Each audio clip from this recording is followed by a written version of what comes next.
No. Where?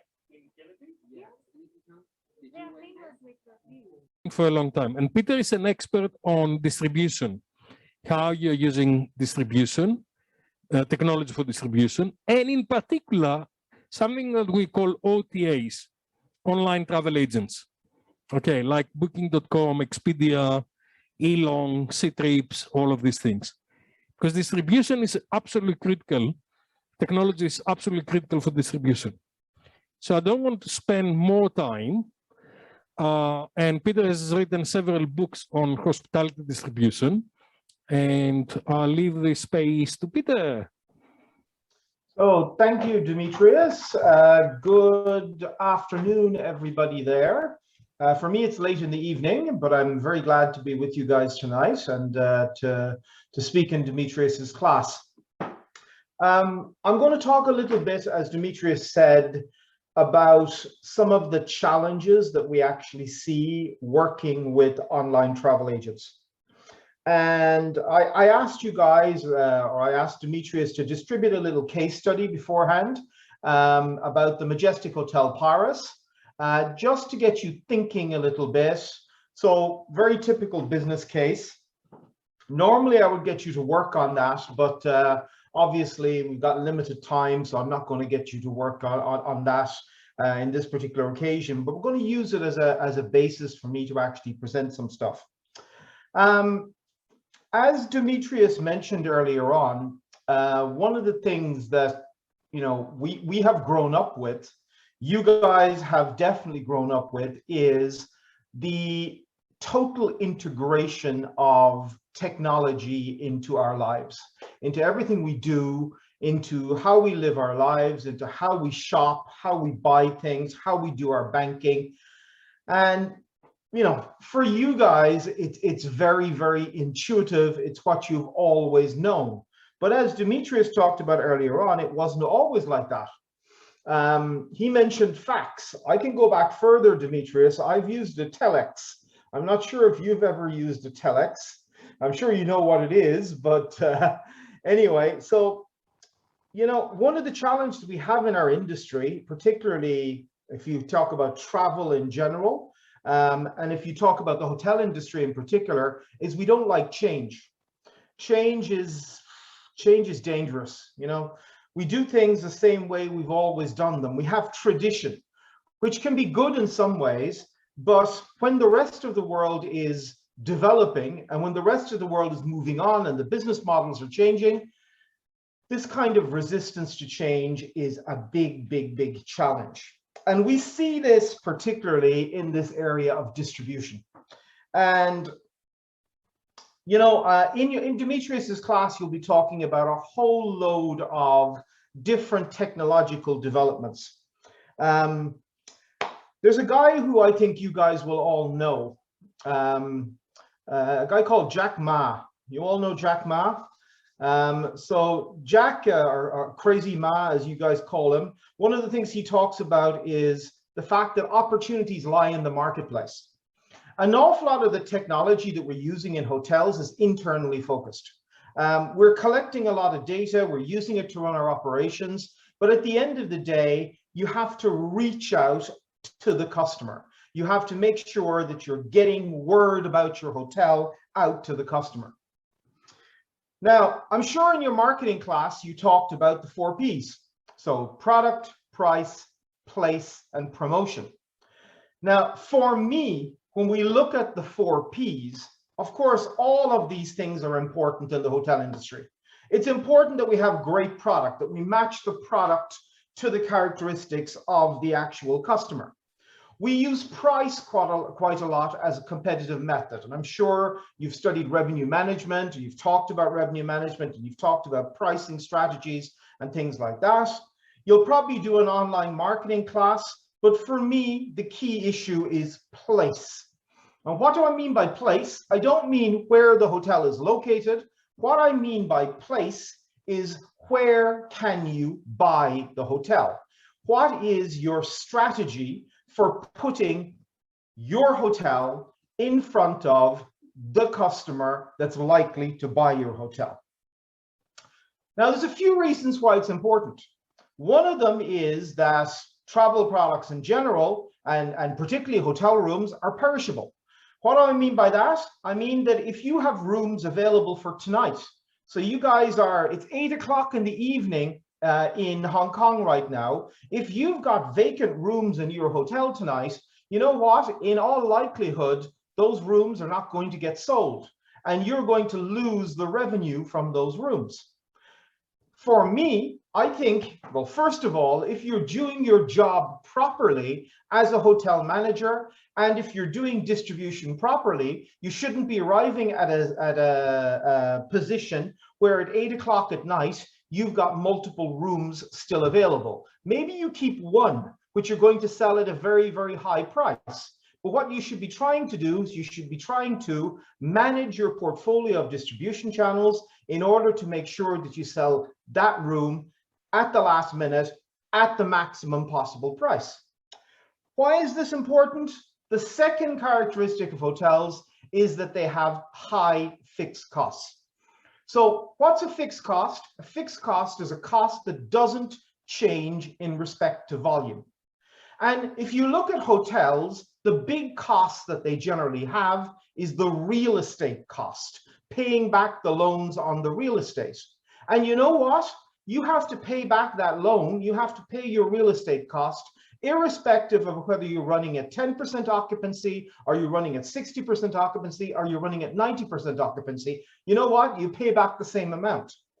Now, when you have a business which is what we call highly geared, highly geared in the operational sense, not in the capital sense, you should be doing everything you can to drive revenues.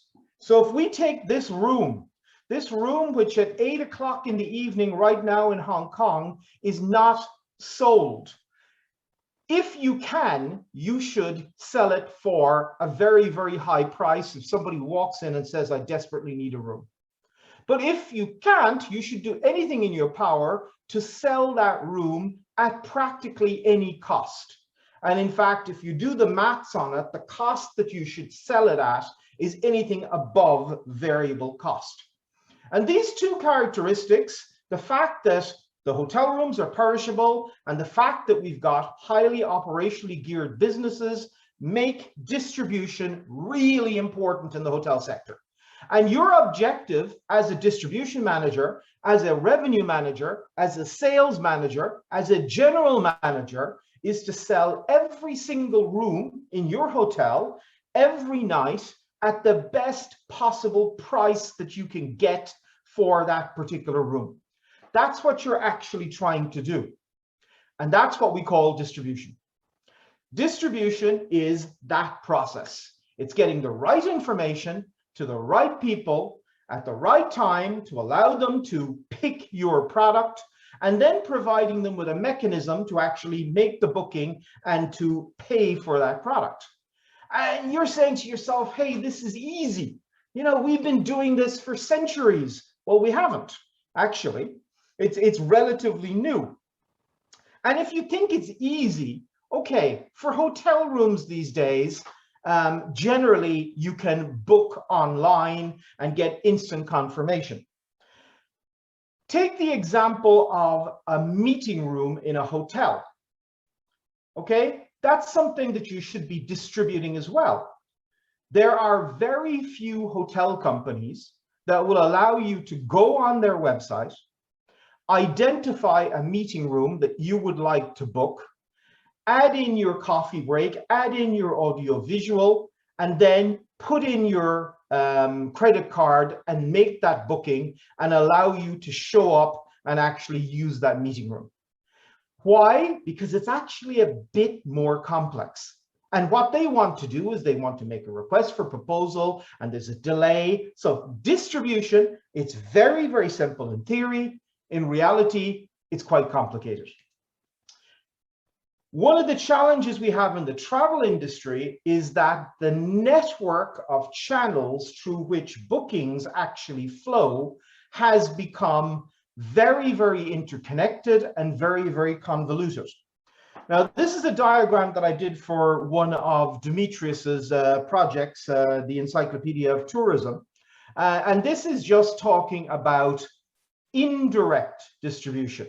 So this is not talking about selling directly to the customer. There will be a whole other series of lines, but you can start to see when you're looking here, you can start to see that a hotel could be going through a chain like Marriott Intercontinental, or it could be selling directly to the other intermediaries. It may not be a chain hotel, it may be an independent hotel. It may be using the online travel agencies that we're going to talk about today. It may be using tour operators selling through traditional travel agencies, selling directly to the customer. The OTAs may use meta-search to actually distribute themselves, or the chain may use meta-search, or the hotel may use meta-search. And you know what? It's terribly convoluted and flows in all sorts of different ways. And you know, my hair, I start pulling out my hair when I'm actually trying to figure out how all of this works. It's much more complicated than it actually needs to be. Now, I decided to put this in, probably against my better judgment. And don't ask me to pronounce it, because all of you guys will just laugh if I try to pronounce this. But there is an urban myth. There is an urban myth that chaos is the combination of danger and opportunity. And half of you will go, yeah, yeah, yeah. And half of you will go, no, no, no, no, no. This was told to me by a student, and I'm always very wary of things that are told to me by students, because you know what? Half of the time it's like, let's see if we can get the professor to actually tell other people in another class about this. So anyway, that's where we are with travel distribution right now. There's massive opportunity for hotels out there if they can master their distribution. But there's also massive danger for hotels out there if they don't pay enough attention to this, and if they don't actually properly manage how they are being sold. Now, that's why I decided to give you guys the case about the Majestic Hotel in Paris. Very, very typical type of hotel that you would come across, independent hotel. And I told you the little story about it. And I really want to talk about basically 3 different things here. Actually, I have 3 of them on here. There's a 4th one as well. I want to talk about the hotel's current distribution strategy. I want to talk about whether the hotel should work with the OTAs, and if so, what are the advantages and the disadvantages of doing so. And then the 3rd thing I want to talk about is I want to talk about the management's ideas for changing and for moving forward. Now, when you look at the hotel's current distribution strategy, you can look at all of the description that's in the case. But you know, I'm very, very, very, very numeric. I like to work with numbers, and I like to actually have facts rather than opinions. And when you look at the case and you look in Appendix B, you can actually see here that these are the occupancy and the ADR, the average daily rate for the hotel. And this is the occupancy and the average daily rate for what we call its competitive set. So this would be other hotels in its market which are fairly similar. And when you look at this, and I'm not going to do any calculations here, but basically when you look down along this column, in most cases, not all cases, in most cases, its occupancy is higher than its competitors. And in most cases, it's achieving a higher average daily rate than its competitors.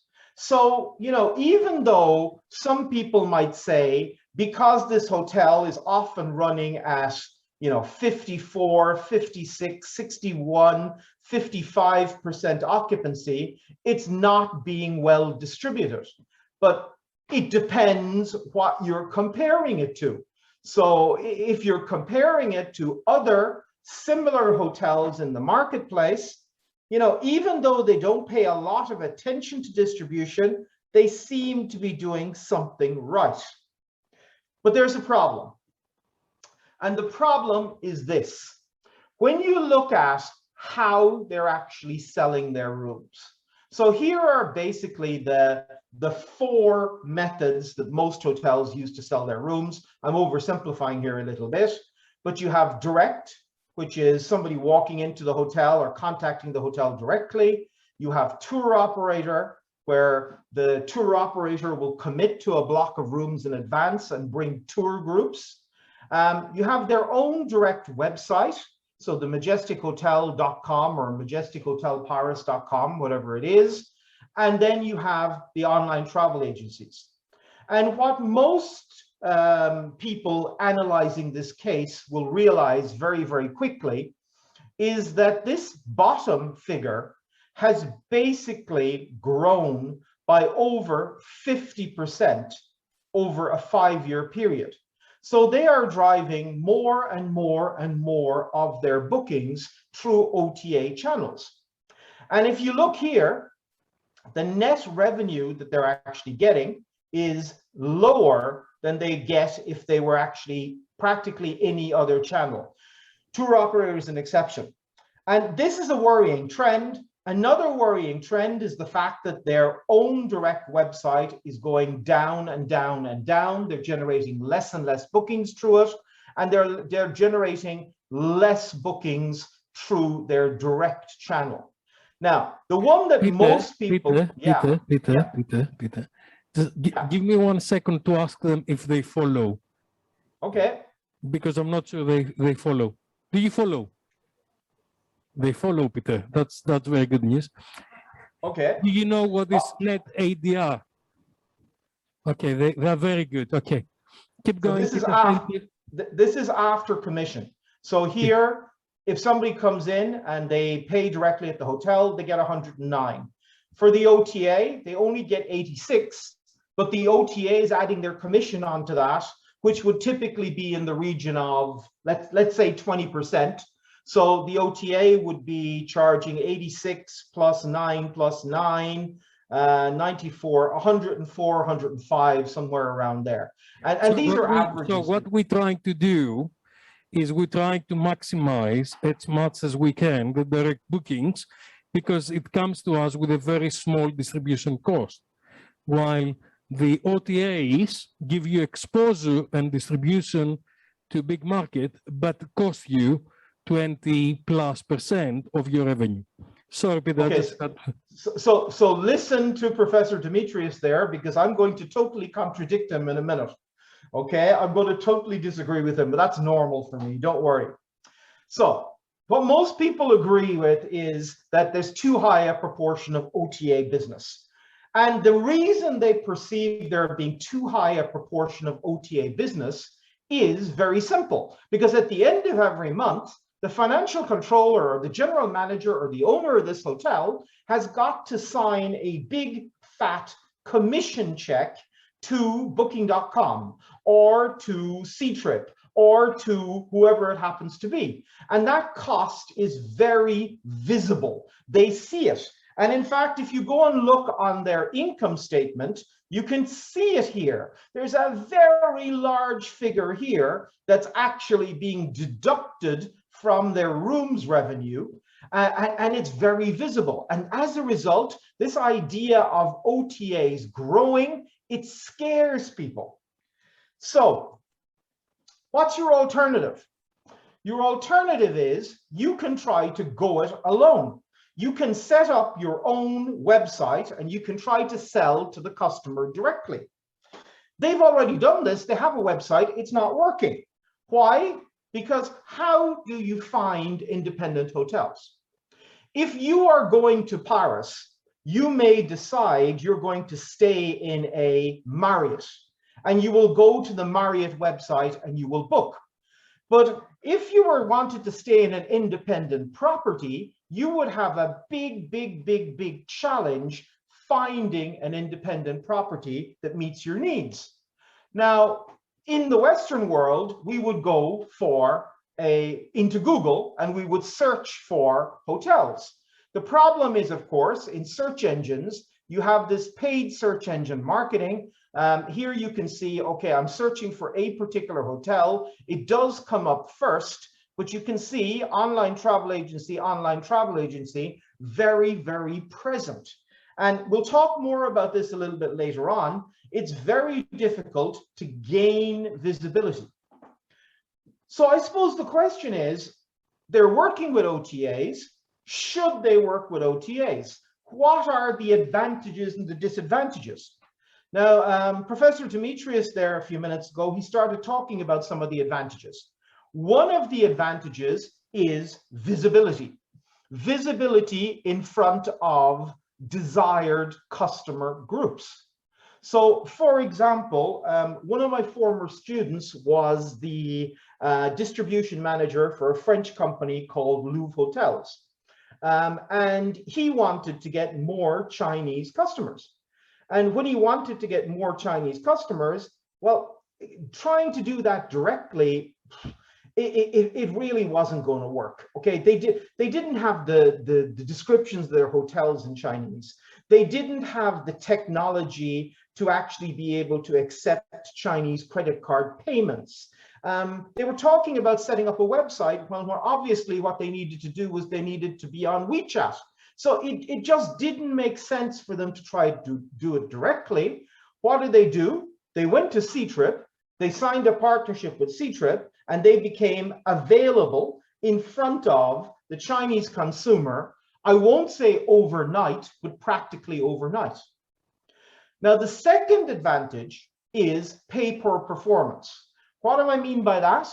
You only pay when you get a booking.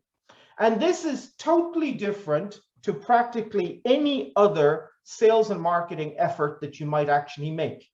If you make an email marketing campaign, you spend money on putting together the email marketing campaign. You spend money on sending the emails. You spend money on the design and so on, and you may get no bookings.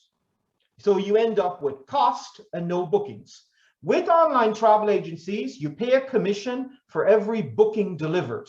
So OTAs are quite interesting in that way, because if they don't perform, you basically don't pay. So you can sign yourself up with 100 different OTAs if you want to, and only the ones that deliver bookings to you will actually get rewarded.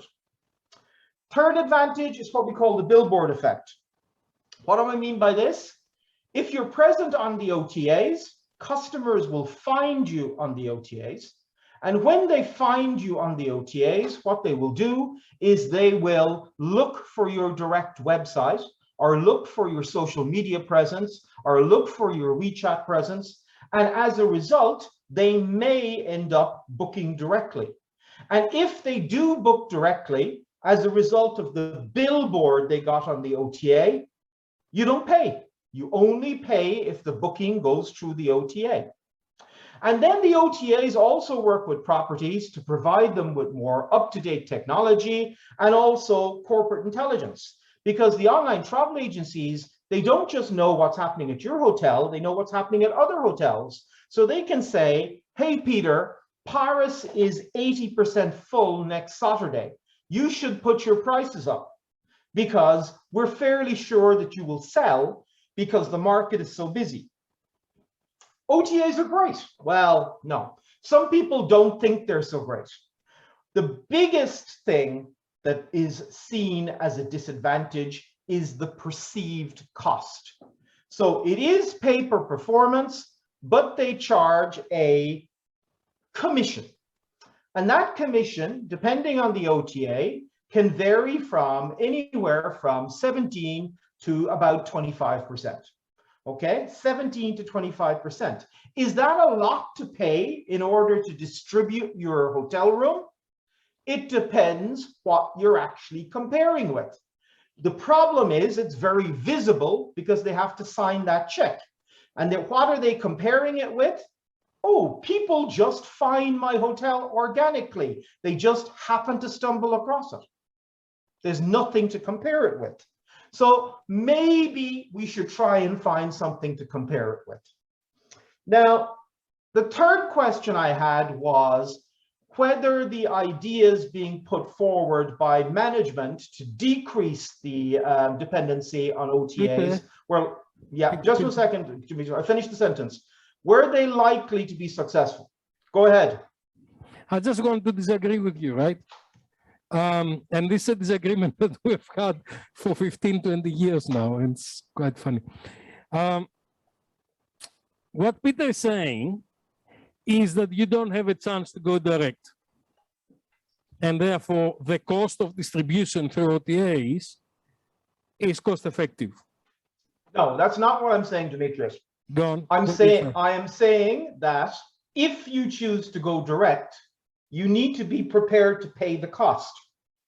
And that's precisely what I'm going to talk about here. Yeah, and what I'm saying is, wait. And what I'm saying is, please, please, please, do everything in your marketing effort that you don't have to rely on distributors.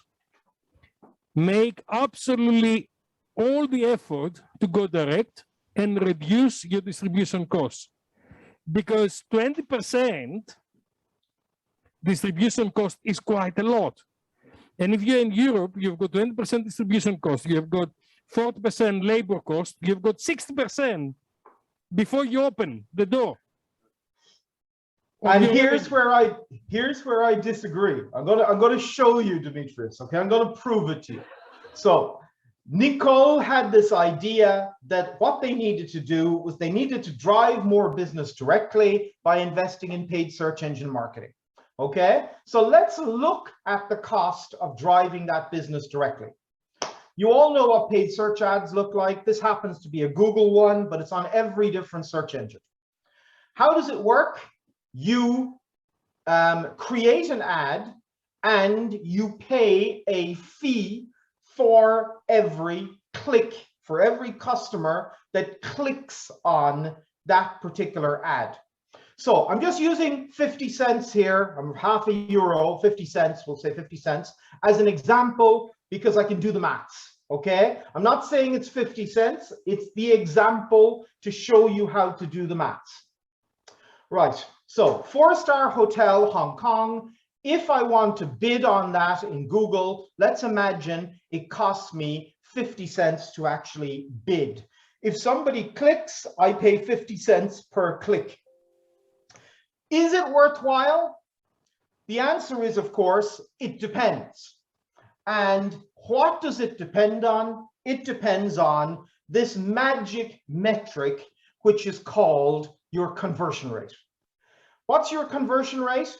Out of every 100 people who click on your ad and go to your web page, how many of them buy?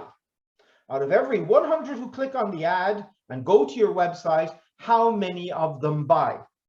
Now, I don't have the figure for Hong Kong because I've never researched that market, but the average conversion rate, and now averages are dangerous. There'll be some that will be higher, there will be some that will be lower, but the average conversion rate from paid search for European hotels, out of every 100 people who click on a hotel ad, only 3% of them buy. The figure is actually 2.8%. Now, if I use 2.8%, I can't do the maths, so I'm going to use 3%, right? 3% buy. You know what that is? That's sad, okay? That's sad. You've got 100 people who you've excited about your product. You've excited them so much with your advertisement that they've moved their mouse and they've clicked on your ad and they've gone to your website. And you know what? You haven't managed to convert very many of them because only 3 of them buy. But anyway, that's life. Let's do the maths. Cost per click, 50 cents. Conversion rate, 3%. That means you take the 50 cents multiplied by 100 customers who click on your ad, divided by the 3 that buy, and you end up with a customer acquisition cost of $16.78. Now, can you afford to spend $16.78 in order to acquire a customer, to sell a hotel room? And the answer, of course, is it depends. It depends on what revenue you're going to generate. okay? Not the room rate, the revenue you're going to generate. If you are a 2-star hotel where the revenue is $30 per night and the average length of stay is 1 night, you cannot afford to spend $16.78 in order to generate $30. Why? Because your distribution cost will be 60%. It doesn't make sense. If you are a 5-star hotel at $400 per night with an average length of stay of 3 nights, can you afford to spend $16.78 in order to get 1,200? You bet your ass you can. So let's just put it in. I put in a shopping cart value of 200 here. So that means you take the 1678, put it over the 200, and you'll get a distribution cost of 8.5%. This is all dependent on the cost per click being 50 cents, which I stressed to you. I said, you know what, guys, this is an example. So what is a realistic cost per click? Here is real data. So Hotel Dublin, cost per click, $3.50. Hotel London, cost per click, $3.56. I use the same conversion rate here. I calculate the customer acquisition cost here, which is in Hotel London, for example, it costs $118 in order to actually acquire 1 customer. The average room rate in London is $97, which means just the search cost is more than the revenue. That's a problem. And then just to blow Dimitrios's mind away here, we have another problem, because then you have to put in all of the fixed costs like developing the website, updating the website, the booking engine fees, the SEO that you have to do, the personnel that you have to hire, the direct booking incentive, the discount you have to give the customer in order to actually make them book on your website rather than book on the OTA. And you know what? Very, very rapidly, and this is a realistic figure, it's actually from a real hotel, you end up with a hotel room that you sell through Google, which is very, very, very, very influential, is going to end up costing you somewhere between 33 and 35%. That makes the 17% that is being charged by the OTAs look very, very, very economical. In the French market, Booking.com, their average commission rate is 17.6%. Sometimes it's higher, sometimes it's lower, but that's the average that they actually charge. Now, how can we do better? How can we do better? Let's go back here for a second. There are basically 3 things that you can play with. You can play with your cost per click. What do I mean by that? You can vary how much you bid. But if you are not in the top 3 in Google, you are wasting your time because nobody reads beyond the top 3 in Google. So you need to bid sufficiently to get into that position. You can try to play with your shopping cart value. You can try and get customers to actually buy more. But the thing that you need to focus on is conversion rate. Because if you can change the conversion rate, you can actually change the entire economics of the transaction. Now, why is it 3%? It's 3% because hotel websites, I'm sorry, they suck. They're crap. They're useless. You look at a hotel website and you look at a retail website, okay, a supermarket. You look at Amazon. You look at any of the big platforms and how they actually sell. What do? They focus on converting the customer. I'm going to give you a couple of examples. Website quality. When you look at your hotel website, you got to ask yourself the question, do you have sufficient content written in a sales-oriented manner in order to convince the customer to buy? Here's a typical hotel website. You have your smiling receptionist, you have your bookings engine in the corner, But you know what? There is nothing there that actually encourages me to put my hand in my pocket and buy. Here is exactly the same hotel in Expedia. What do you see? Exceptional, 93% of guests recommend, 4.7 out of 5 Expedia guest rating, view reviews, best price guarantee. You've got all of these social signals which are pushing you towards actually making that booking. You also have to make the booking path as simple as possible. One of my favorite books on website design, written by a guy called Steve Klug, is called Don't Make Me Think. As soon as the customer has to think, what do I do next? They're gone. So you need to increase the convenience and make it so simple for them to book. Amazon did this with one-click shopping. Who has got the one-click booking in the travel industry, where you can go in, it knows who you are, it has your credit card details, and you click one button and voila, your reservation is actually made. Third thing to drive conversion, price. Everybody's got a best rate guarantee, but you know what? We need to be much, much, much more aggressive at broadcasting it and making sure that the customer understands that they will not get a cheaper price by looking on other channels. Some of the hotel companies have done a great job with some campaigns like the Stop Clicking Around campaign. For me, I think it's much more powerful to use data. Here's a little widget which you can build into your website, and it says if you book directly, it costs £106. If you go to Expedia, it costs 116. If you call it booking.com, it costs 116. What that is doing is stopping people from going elsewhere. Merchandising. What I mean by merchandising, making sure that you're getting the customer to buy. Because you know what? The OTAs, they're experts at selling. 4 left at 146, 172 crossed out. Book now, pay later. Superb, 4.5 out of 5, limited time offer. They want you to buy this hotel. They're not polite about it. They're creating a sense of urgency. And what they want you to do is they want you to stop browsing around hotels and put your hand in your pocket and make that booking now. And then once they've actually got you to make the booking, they want you to pay more.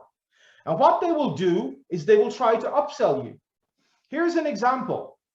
Here are 2 room descriptions. Classic room, 26 square meters, flat screen TV, bath and separate walk-in shower. Superior room, 28 square meters, flat screen TV, bath and separate walk-in shower. What's the difference between a classic room and a superior room? The answer is £40. You know what? If this was me, this room description would say, small, smelly, dark room at the back of the hotel. Somebody smoked here last week and we really can't sell it any other way. Okay, I'm joking, but I would make this one look much less attractive than this one so that people buy the more expensive one. And we see this with the online platforms. When you buy something, immediately they ask you, would you like to buy a better version? Would you like to buy accessories for it?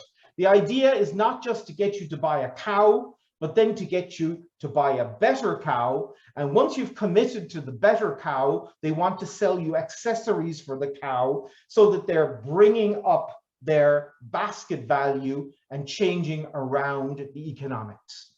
McDonald's makes $200 million a year by asking one question. Would you like fries with that? Okay, same thing in hotels. How can we increase the revenue to change around the economics of direct booking? So to go back to what Dimitrios was saying, no, I'm telling you this now. You should work with OTAs, but you should not become overly dependent on OTAs. You should have a portfolio of different channels available to you, which you can switch on and switch off depending on the market situation. And if you suddenly need to get more customers from Europe, you should be increasing your commission rates with Booking.com. And if you need to, if you have too much bookings coming through the OTAs, then you need to increase your spend to drive more direct bookings. A question that I get asked again and again and again at conferences is, if you had a hotel, how would you actually distribute that hotel? And the answer is, it depends. It depends because every hotel is unique and it has very, very different circumstances. OTAs and hotels, they have a symbiotic relationship. What do I mean by that? The OTAs can only be successful if they have hotels that are willing to actually work with them. And my opinion is hotels can only be successful in two circumstances. Either they work with OTAs or they work with OTAs and invest serious resources in also driving bookings directly. Remember, most hotels have got 40% of their rooms empty every night. There's no contribution to fixed costs, and all those rooms are going off every night. I would spend 17%, 25%, 30%, 40%, and give that commission to the OTA rather than letting the room go empty. Abstinence is no longer an option. You have got to figure out how to develop a win-win situation with all of those hotels that you love, or with all those OTAs that you absolutely love to hate. Now, the whole thing here is, as I said, this is all still very much in development. It is definitely chaos. As a hotel manager, you need to understand your market. You need to understand who you're trying to reach out to, and you need to understand what is the best channel to actually do that. There's no clear answer. OTAs are good, OTAs are evil, direct is better, direct is cheap. It depends on your specific circumstances. And one of the things I would really advise you to do is figure out that calculation that I showed you, how to calculate your customer acquisition cost. And I'll share the slides afterwards so you can actually see it. And you should be doing this on a, I won't say a daily basis, but a weekly basis. So you can understand whether you should be selling that last room through the OTA or trying to sell it directly. At the end of the day, focus on the customer. We really got to make sure that we're allowing the customer to book on the channel that they want to actually book on and managing it so that we are pushing them towards where we want them to actually book. I think it all comes down to convenience. Why are the OTAs so successful? Because they make it so simple to book. When you try to book on hotel websites, the reason we've got a 3% conversion rate is because they make you think. It's not quick, it's not easy, and it's not very convenient. Change. I started by talking about in the hotel industry that change, we don't like it. Change is very hard at the beginning. In the middle, it's very messy. But at the end of the day, it can be absolutely gorgeous. As an industry, we need to master distribution. We need to understand the options, the advantages and the disadvantages of each channel, and we need to make the choice that's right for our hotel. One of the things you got to do is stop delaying and just do it. Dimitrios, I know you don't agree.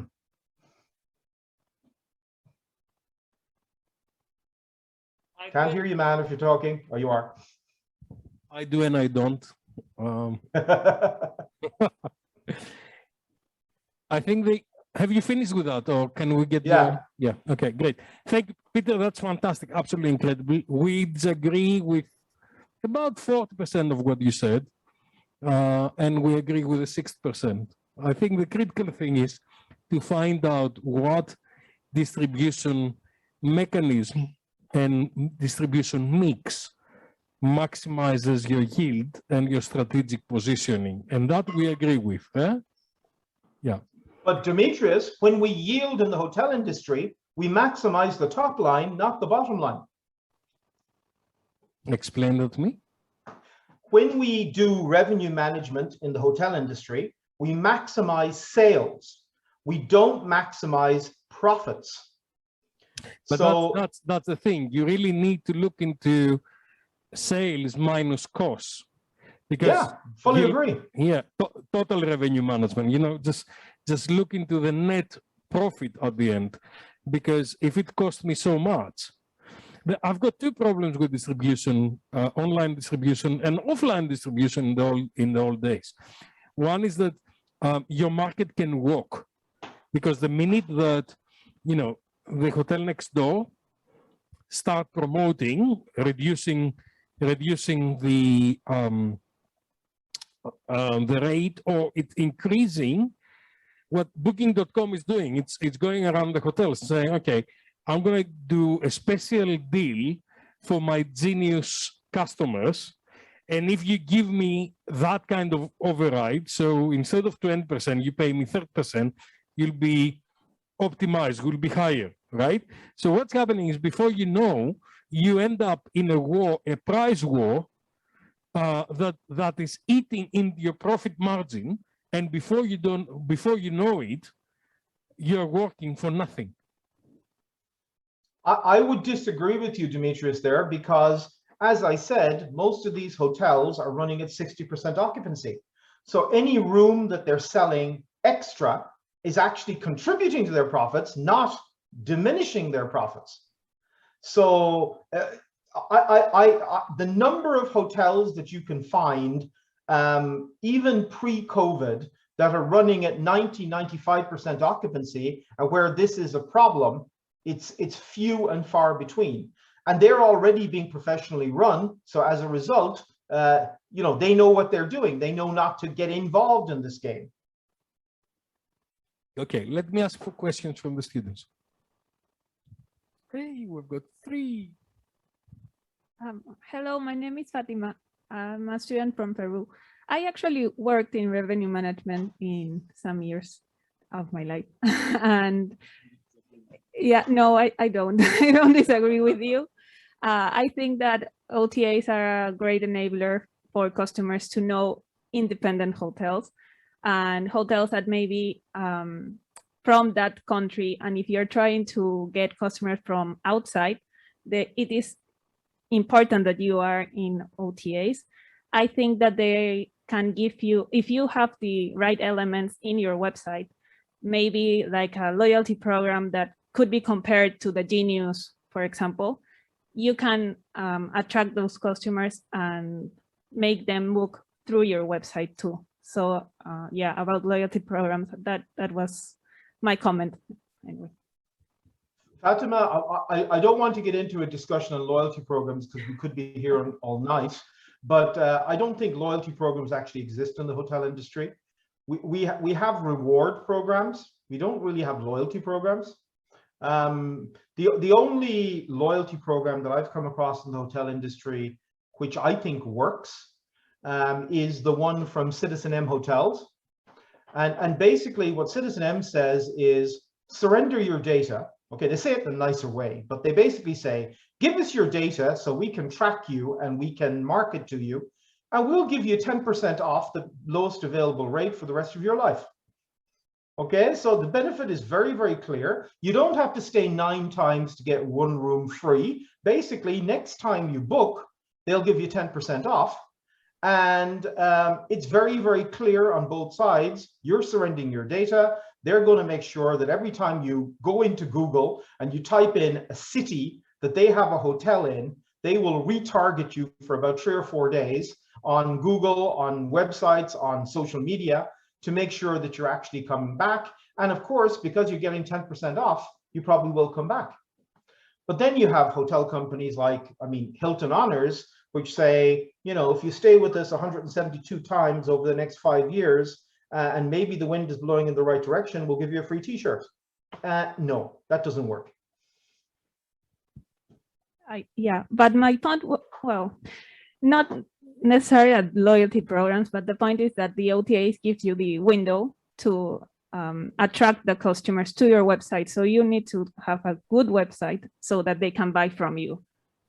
And have a good offer. Give them a reason to book on you rather than the OTA. Give them a free room upgrade. Give them free breakfast. Give them Wi-Fi. You know what? It doesn't cost you anything.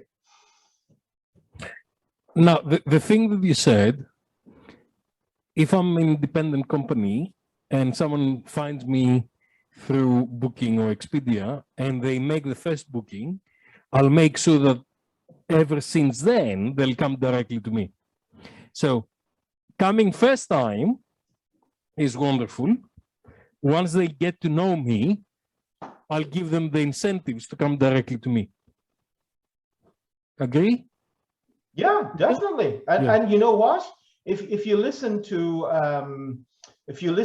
Dara, what's his name, Kasparovich or whatever, he's now the CEO of Uber. But when he was the CEO of Expedia, that's exactly what he said. Yep. Use us to get the customer to visit you once, and then use your own marketing resources to make sure that they come back to you again and again and again. So the 17% becomes divided by the lifetime value of the customer. But 95% of the hotels I know, they're useless in marketing. They're absolutely useless in marketing. And they come in, the customer comes in, and then they go back and they go in the big work. Someone had a... Thank you, Peter, for giving us that, sharing that information we have in such a late night. And I want to know, I mean, pretty much the same question. In mainland, I just want to share and it's a study, a case. I mean, we approach our customer through the OTAs, and what we're trying to do is to give them incentives, make those customers become our own customer. I mean, through the direct channel. But the situation is, if we, I mean, the OTA is not going to, I mean, they might become a little bit too huge and a little bit greedy. The reason I said that is, I mean, not in the major city of mainland. I mean, in small city, in the medium city, if an independent hotel wants to distribute his channel through OTA, they usually find one guy. That one guy, we usually call that secret guy. He controls all the channel. I mean, all the apps.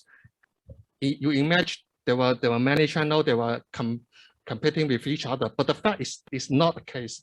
One personnel, he controls all the channel, which made the OTAs got a huge advantage. On one hand, they ask him for commission, but on the other hand, they even ask you to promise the price you are giving them. I mean, a little bit like the traditional travel agency.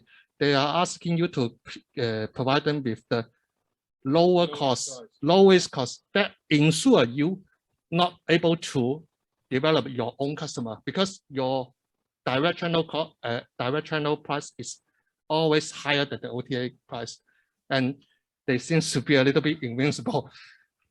Yeah, so I mean, you're absolutely right. OTAs can become very, very powerful. And if you do want to compete with them, you have to commit to competing with them. I'll give you an example of a hotel in Sweden. So in Sweden, Expedia and Booking.com, they drive somewhere in the region of 60 to 70% of the hotel reservations.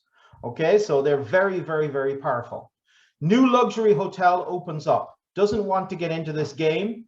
What do? They invest vast amounts of money in public relations, online and offline, social media campaigns. The whole idea is that every customer going to Sweden, going to Stockholm, knows the name of this hotel without having to go into Google, without having to search for it. And it's an independent, unbranded hotel. It's called The Thief, the guy who steals things. And they've created a personality, and it's incredible because practically all of their bookings are flowing directly. But the point I'm trying to make is that you can't do this in half measures. You have to really commit in order to be able to develop that visibility for yourself, particularly outside your immediate market area and going broader. And they're really, I mean, they've done an excellent job using basically online and offline public relations. Is this a boutique hotel, Peter? It's not, I wouldn't call it a boutique hotel. It's a bit bigger than a boutique hotel, but it's 60 rooms, a 5-star. Say again? 60 rooms, 100 rooms? No, it would be larger. It would be about 150, 160 rooms. It's actually owned by a chain. It's owned by Nordic Choice Hotels, but they've chosen not to brand it because they wanted to establish its own personality. And as a result, they can charge room rates which are 2 to 3 times higher than their branded hotels. Back to your point, there's a publication I've done in 2000 about the power of distributors, offline distributors, tour operators, and the 10 tricks that they use to do coercive power on hotels and what they do to reduce the price or to give you, to negotiate or change different things. This is not new. We had it on the offline world, and we had it when we were working with tour operators and the kind of guys that they organize in China, the yellow umbrella kind of guys, you know, coach trips and stuff like that, because they're much more, they used to be much more powerful than online operators, because, and that's how I ended up in doing this, because they were coming and they're pressing the price so low that you couldn't do. And my PhD was exactly about that. How do you use technology to change distribution? And Peter and I have been going on for a long time, because we did, Peter did his PhD a little bit later than me, but we are always looking to exactly that. It's the opportunity and the challenge that distribution is giving. Now, the power, the more oligopoly the distribution becomes, oligopoly means that there are few sellers, the more difficult it is to actually break this. And the danger when you optimize yourself on Expedia or Booking.com long sea trips is that the minute someone gives to sea trips a better margin, you're out and the other person comes in. So you start competing with different suppliers to be on the front line, to be on the top and optimize the thing. And I totally agree with Dimitrios there. These days, there's basically only 4 players out there. There's basically Booking.com, Expedia, SeaTripTrip.com, and I'm putting Airbnb in there as well. And you know, if there's any further consolidation of the market, if Airbnb buys Expedia or vice versa, it's going to be very, very bad for the industry because our negotiating power goes down. So that's why, as I said, it's important that you strike a balance between not just OTA or not just direct, because the situation can totally change. One of the big developments we have right now in the Western world is Google is basically distributing hotels. Google, in some shape or form, has basically become an online travel agency. And Google is much more powerful than Booking.com or Expedia or any of these guys in the Western market. 80% of leisure customers start their trip planning on Google. So if Google is proposing solutions to them and Google is charging 17, 18, 20%, Google is going to be the dominant market power. And what do we know about Google from every other sector in which its industry it works? As soon as it becomes the dominant market power, as soon as it hooks in its customers, it's a little bit like drugs, you know. They'll get the customers in, they'll hook them into the way in which they're actually working, and then they jack up the prices. So we're going to end up working basically for Google. Hello. So thank you very much for your presentation, Dr. Peter. And I'm actually sitting at the back of the classroom, so probably you won't see me. So I'm a PhD student, and I actually was, one of the things I would like to mention is about the loyalty, but you already commented. I just want to have a little bit add on the, one of the loyalty program I have recently seen is from Marriott. So I know that they are doing a lot of marketing actually on their new program, the loyalty program, Marriott Bonvoy. So I know that they have quite a lot of number of hotels. So they have actually the bargaining power with the Booking.com and the other OTA, so that they could bargain about the commission price. So previously, when I do my master, I also have a little bit case study on that. So to see like how they actually bargain about this commission. But I know that you feel like the loyalty program doesn't work. So I will just pass this question. But one of the things I want to ask is okay, so the question is also about the loyalty program. Maybe you can see whether how you feel about the Marriott Bonvoy, because they also working with some other things. I was checking the app just now. They were adding on some free Wi-Fi and maybe the technology key, something like that, to stimulate the customers to use their app. But basically, when I use it, I still feel it's not that user friendly compared with Booking. But I think loyalty program, probably they have still a lot of things to go with. Another thing I want to ask is actually about the COVID. Maybe because he already commented that he didn't feel loyalty program mattered. Let me throw two things at you. I'm sorry, I don't know your name, so I can't use your name, but let me just throw two things at you. I'm going to share some figures with you. Figures are very, very difficult to get in this area, but I'm going to share some figures with you. I mentioned earlier on that the average booking commission for Booking.com in France was 17.6%. Marriott pays around 12%, 11.8, 11.9, maybe 12% commission to Booking.com. So yes, Marriott, because of its size, is able to negotiate on commission. They've been very, very successful. They probably have the lowest commission that exists in the industry. Now, the loyalty program, I'm going to be a bit controversial here and say that loyalty programs are not for people who stay in hotels. Loyalty programs are a mechanism for hotel chains to show to hotel owners how great they are. Okay, so, you know, we are Marriott, we have X number of hotels scattered around the world in X number of countries, and you know, we have 5 million people in our loyalty program, and these people spend more time in our hotels than people who are not members of our loyalty program. So for hotel chains, what they really want to do is they want to jack up that figure. How has Marriott got that figure so high? They give people an instant discount if you sign up for the loyalty program while you're making a booking. So they'll show you the rate. Hey, Peter, your stay in Marriott's going to be $500. If you actually sign up for the loyalty program, we will give you 6% off. So that would be $460 or whatever happens to be, whatever the figure is. Now, are those customers loyal? No, they've just got a discount for surrendering some of their information. But you know what? If Hilton tomorrow says, hey, Peter, we'll give you 7% if you join our loyalty program, then you'll do that as well. So it's not loyalty. That's not loyalty. That's just buying customer data. And bribing customers, absolutely. And yeah, and you had who? There was someone else. You had the question.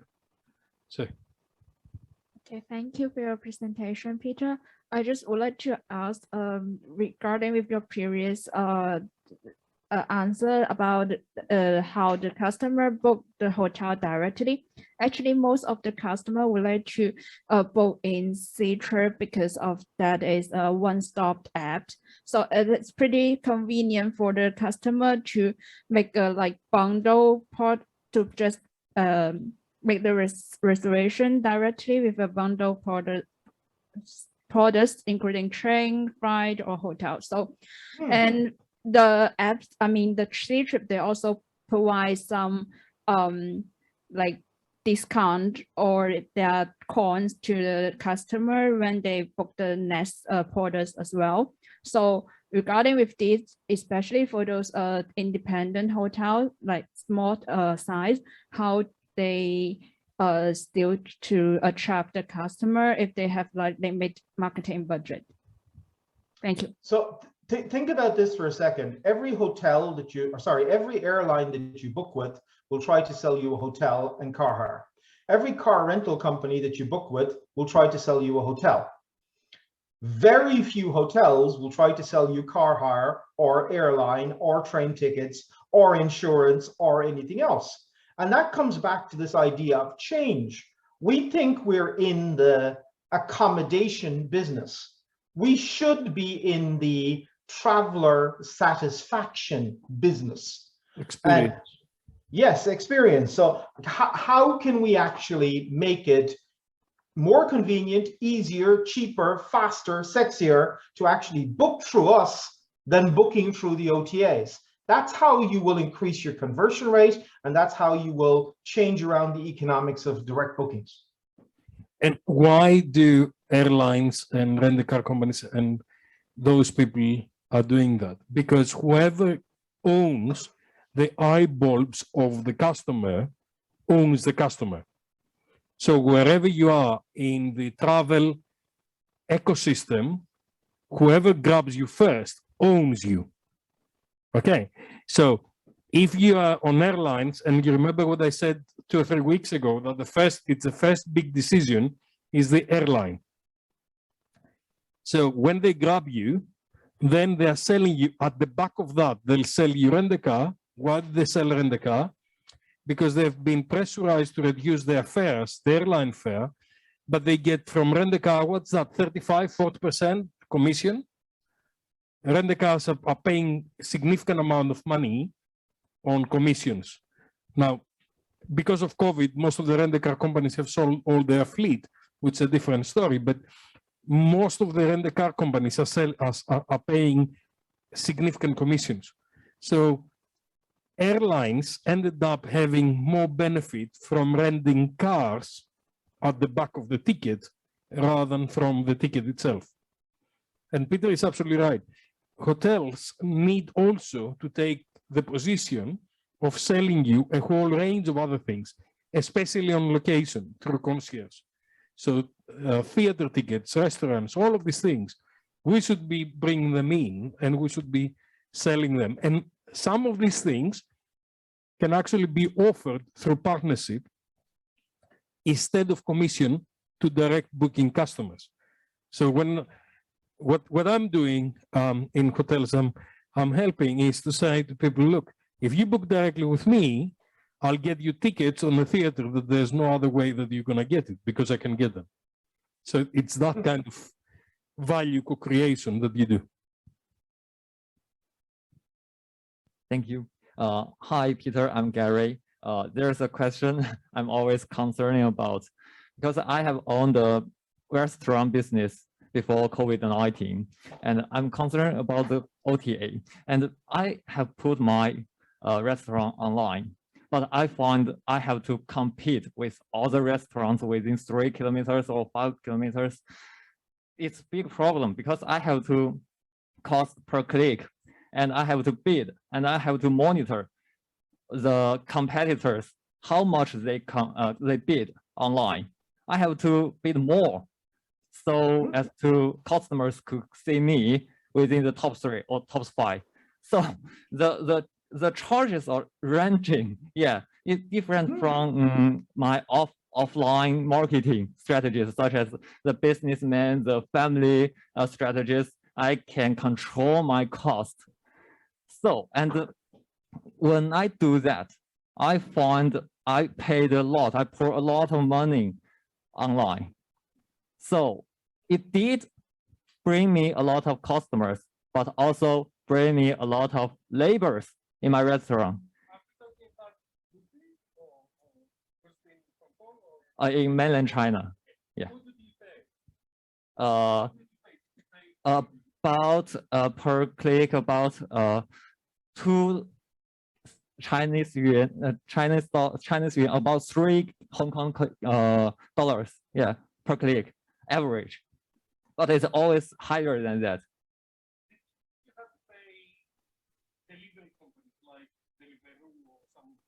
Yes, I have to pay. 70. Oh no. About 20%. Yeah. So it's a Yes, very that's it's a very comparable calculation in the restaurant business.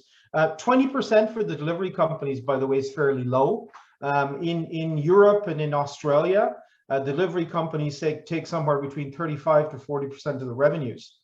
So, you know, if you can drive that business directly for less than that 30 to 40%, then you should be driving your bookings directly, or you should be engaging in direct marketing. If you can't, you should use the platforms. Dimitrios is going to freak out when he hears about this, but anyway, I'll tell him. There's a hotel here in Adelaide, where I'm currently living, which gives 100% of its inventory to the OTAs every night. It gives it to 2 OTAs, and basically they know that the OTAs will sell them out every night. They're running at about 95, 96% occupancy. They have no front desk, they have no sales staff.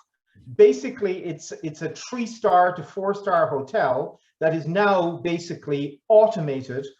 There's basically the general manager who works with the OTAs, which sell the actual rooms for him every night in the central business district of Adelaide. And he outsources the housekeeping. So the entire system is basically working with, it's probably about an 80, 90 bedroom hotel. The entire hotel is working with about 2 staff. And, you know, it's an extreme case. But he has said, okay, I'm not going to get into direct marketing. I'm not going to try and sell. I'm not going to have a sales staff going out and actually trying to develop corporate rates. It's too much trouble. I am happy with the 65 to 70% of the overall revenue that I'm getting after the OTAs have taken their cut. Do you remember these guys in Finland, Peter, that used to do that? Omena hotels. No. You remember them? Okay. No, This Omena in Finnish means apple, and they had about 35 hotels more than 10 years ago. I'm not sure what's happening now, but they were doing exactly that. Totally outsourced everything, and they're only functioning with that. So you had a question. Yes. Hi, Peter. This is Alejandra from Peru as well. As you mentioned, well, nowadays, most everyone is doing the booking through an online tool. So I don't know if you have seen those chatbots on the hotel's website. I was just wondering what is your opinion about those chatbots as a tool or as a distribution channel for hotels, and what will be your recommendations to actually book direct through them, since actually people is just like probably stop to call to hotels and they want to do everything very quickly and easy. If you can get a chat bot which you can train, and I mean really train, to be able to cope with the language and desires of your customers, then it can work really well. I haven't seen a hotel one that's actually working well yet, in the Western world anyway. I have seen other companies. So for example, the French train system, it's called SNCF. So basically the high-speed trains in France, they have a chatbot tool for booking, which is incredible, because basically it's far more efficient than actually trying to navigate through their website. You use natural language. You go and you basically type in, get me a train from Paris to Lyon, arriving sometime around 7 o'clock next Tuesday, and I don't want to pay more than $50, and it will actually get you an answer. So think about the number of filters you would have to do on a website to actually try and get that to happen. And it just goes boom. So they've trained, when I say they've trained it, the natural language processing has been trained so that it understands the type of questions that the customer is asking and is capable of giving them the responses. Yes. Good evening, Professor. I'm Jerry. Hi, Jerry. Talking about the paid advertising, Google is under pressure in both Europe and America for having a monopoly situation. So they're abusing that situation to have high prices. So basically, it is anticipated that Google eventually will have to lower its prices. And that, of course, would have an impact on your comparison, OTA and paid advertising. Google doesn't set prices. It's a platform which uses a dynamic auction. So if you were to go in right now and you were to search for, if you, 6 months ago, if you went into Google and you looked for Hotel Paris, you could get Hotel Paris for 5 cents per click. Why? Because nobody's bidding. All of the OTAs, including Airbnb, said they're going to cut back their online marketing budget, and they stopped bidding on Google on keywords all over the world. So it's actually the people bidding that set the price. Now, if you choose the right words, so I said there, you know, bidding on Hotel Paris is stupid. It's stupid because, first of all, the customer who types that in is very unlikely to actually book. They're just shopping. Somebody who types in 4-star Hotel Paris, 17th district, spa, free breakfast. Okay, so you have the long tail keywords. The amount that's being bid on those long tail keywords will be much lower because there's less competition, and that person is much more likely to actually convert. So I've oversimplified a little bit, but you know, Google, yes, it's under a lot of antitrust pressure because some people say it abuses its position. But one of the things it doesn't abuse its position is in search, because it doesn't, in paid search, sorry, it doesn't set the prices. It's customers who set the prices. It does abuse its position by putting its own products first. So if you go on and you look for Paris now, and you look at the first page of Google, practically everything on that first page will be something that generates revenue for Google. Now, we could get into a philosophical discussion here. Google is not a public utility. Google is a private company, so shouldn't Google be able to do that? If Peter O'Connor wants to wear glasses, he will wear glasses. If he doesn't want to wear glasses, he will not wear glasses. I'm a private individual. I can do what I want to. Now, antitrust says we have to take society into account as well. That's a bigger, much bigger philosophical humanist discussion, which we're not going to get into, I think, right now. Thank you very much, Peter. I think glasses suits you very well. You look sophisticated and very kind of advanced. Thank you so much. Online people, have you got any questions? Any of the online people, have you got any questions? No? Okay. We're getting towards the end. Peter, I really appreciate that. Thank you. Fantastic to work with you again. Wonderful. 2 days on a row. So yesterday we had a conference with Peter.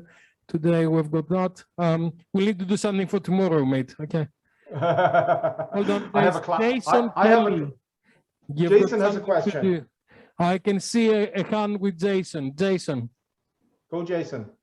I wanted to thank you for a great conversation. So I was actually, I'm a DHTM student and a previous hotel general manager for many years.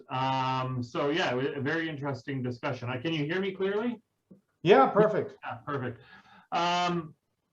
Yeah, so I mean, I think that the only thing that I'd add, there's a few things that I'd add, right? One is branding, right? So if you can brand with trademarks, then you can always keep your cost per click low, because if people know what to search for that's trademarked, then you can use Google's anti-trademark, infringement policies to stop people from bidding you up. And the other one is, I think I got, you know, I'm just curious about your sense about this, because one of the things that I'm getting is that when I hear about a hotel that's just doing everything automated like that, I'm like, they're maybe in the hotel business, but it's not the hospitality business, right? And you know, I'm seeing both sides, kind of where you're coming from, you know, and I agree with you that the way the world is working, these online distribution channels are a necessary evil, right? And in some ways, you know, they don't have to be evil. But I also what I'm picking up from Professor Buhalis, sir, is that, you know, and correct me if I'm wrong, and I'm curious in how each of you are looking at this. While it's a necessary evil, relying on them too much is also lazy, right? Yeah.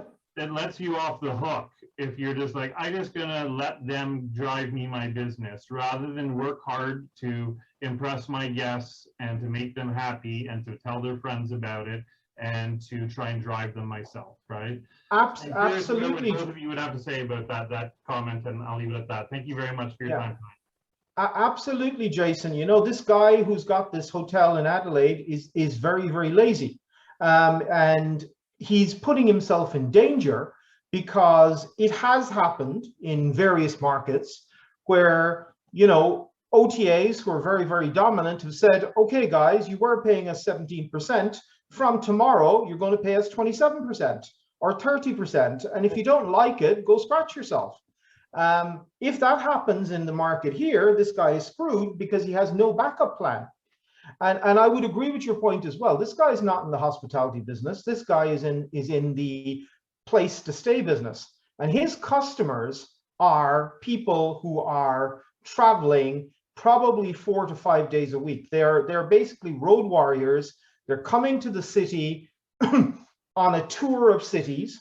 And as a result, they need somewhere to stay on a Monday night, and they go into Expedia, and where is the cheapest, most convenient place that they can stay on that Monday night?